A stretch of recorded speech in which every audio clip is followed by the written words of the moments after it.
YouTube family, hey, what's going on? I hope everybody's blessed today. Hope you guys have had a wonderful day. Yeah, I'm blessed because I'm alive. I'm still here, and God has seen uh, fit for me to live another day.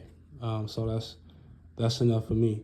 Hey, today this video is going to be really quick. It's not going to be that long. Today we're going to get into the ancient Black history of Iraq. You already know what book we're in. When the world was black, the untold history of the world's first civilizations, part 2, ancient civilizations. So it's going to be really quick. This part of the chapter, we're going to get into the ancient history of Iraq, the Black history of Iraq.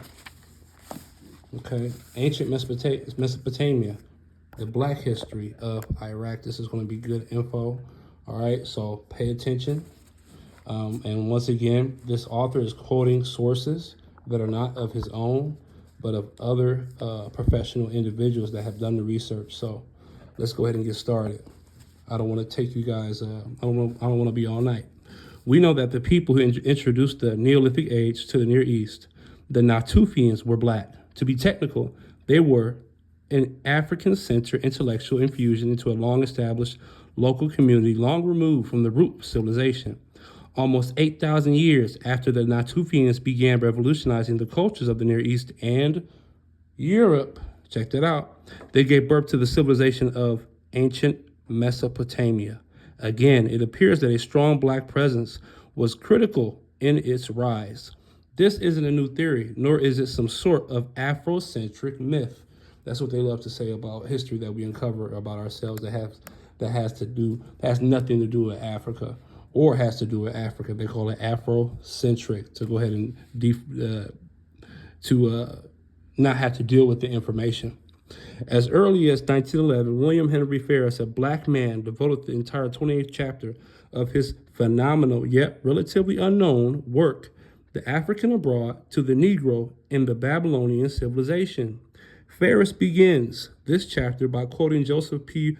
Whitney's Race Life of the Aryan Peoples.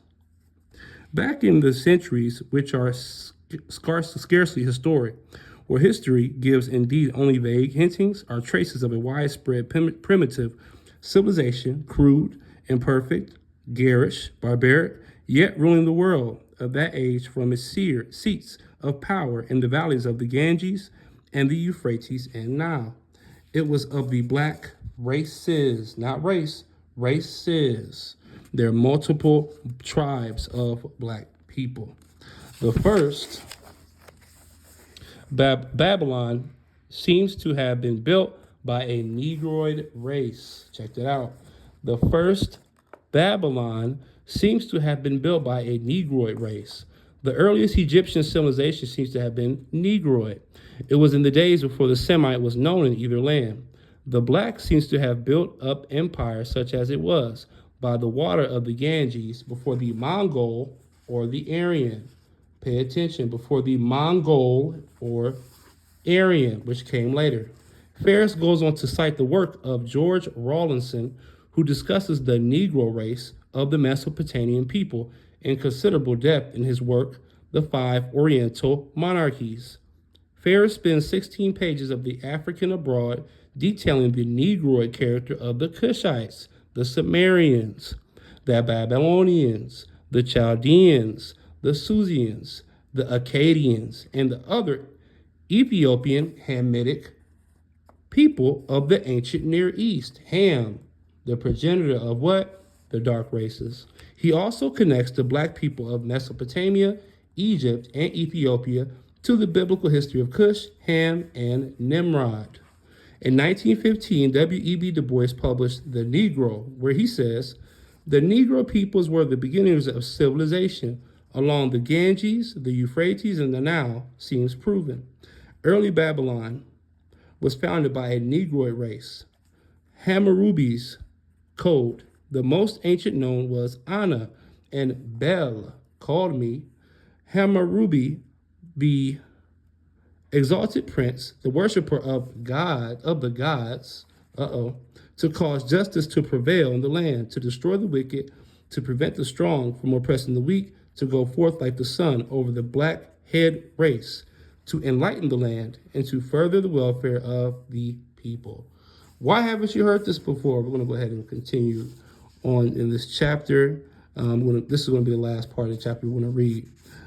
If historians admitted that the people of Sumer were black, there wouldn't be so much debate about whether civilization, agriculture, writing, urbanization started in Egypt or Sumer. If historians were to admit that Sumer and Egypt were both black, they'd find someplace new to claim as the cradle of civilization.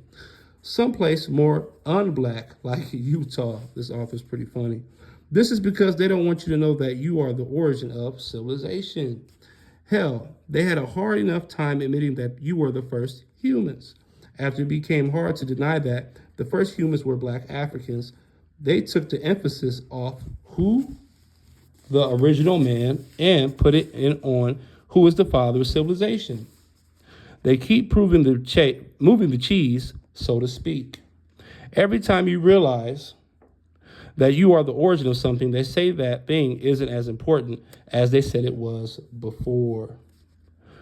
Let's go. Okay, this is why black scholarship is essential, and he's correct. In 1985, another esteemed black historian, John G. Jackson, argued that early Mesopotamia was a black civilization.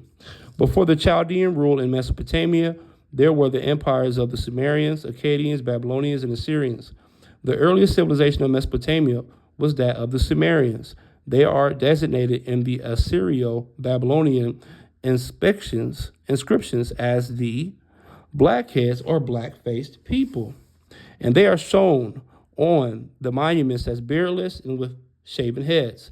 This easily distinguishes them from the Semitic Babylonians, who are shown with beards and long hair. From the myths, traditions of the Babylonians, we learn that their culture came originally from the south.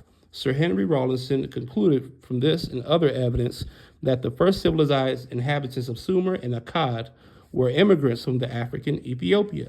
John D. Bodwin, the American Orientalist, on the other hand, claims that since ancient Arabia was also known as Ethiopia, they have just had enough come from that country. They could have just come from that country. Here's what makes Jackson's commentary notable. Jackson drew on several sources, but acknowledged, like an honest historian, when his sources didn't agree. Although he cites Henry Rawlinson, brother of our often quoted George Rawlinson, and John Dennison Baldwin, author of Prehistoric Nations, both of whom presents cases for an Ethiopian origin of the Sumerian leadership, as well as an Egyptian connection. He cites alternate theories such as those of H.R. Hall, who proposed that Mesopotamia was civilized by a black migration from India. Wow, beautiful information. I hope you guys paid attention. I hope you guys learned something from this. There's a lot of great information in this book. I mean, it's so much to unpack here, and it's all sourced by professional individuals. Now, I want to say this. I want you guys to dodge the hijack. We know that the original Africa, the original Ethiopia, the original Mesopotamia was not where Africa is today.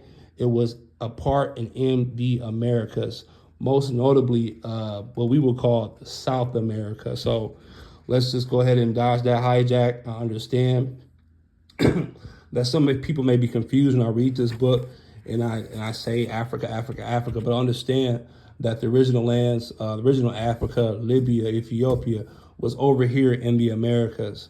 And then they created modern Africa and threw new people over there and said that they were the ancient people. So just dodge the hijack, all right?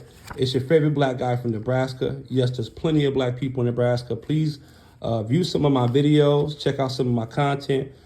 Please like, share, and subscribe, comment, let's discuss. You don't like it, you do like it, you know, it's all good, it's all information.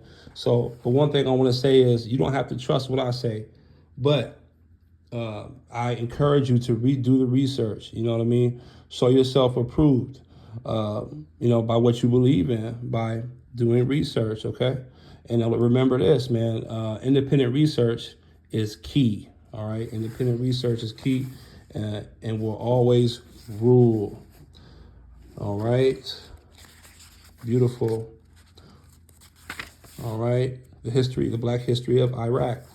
And then before that, we have the Phoenicians. So if there's any part of history that you want me to cover anywhere in the world, let me know in the comment section. I may have some information on it. I may have some books that I can dig into that will show preferred history that you want me to cover. All right. Enjoy the rest of your evening. It's your favorite black guy from Nebraska. Yes, there are plenty of black people here in Nebraska. Peace.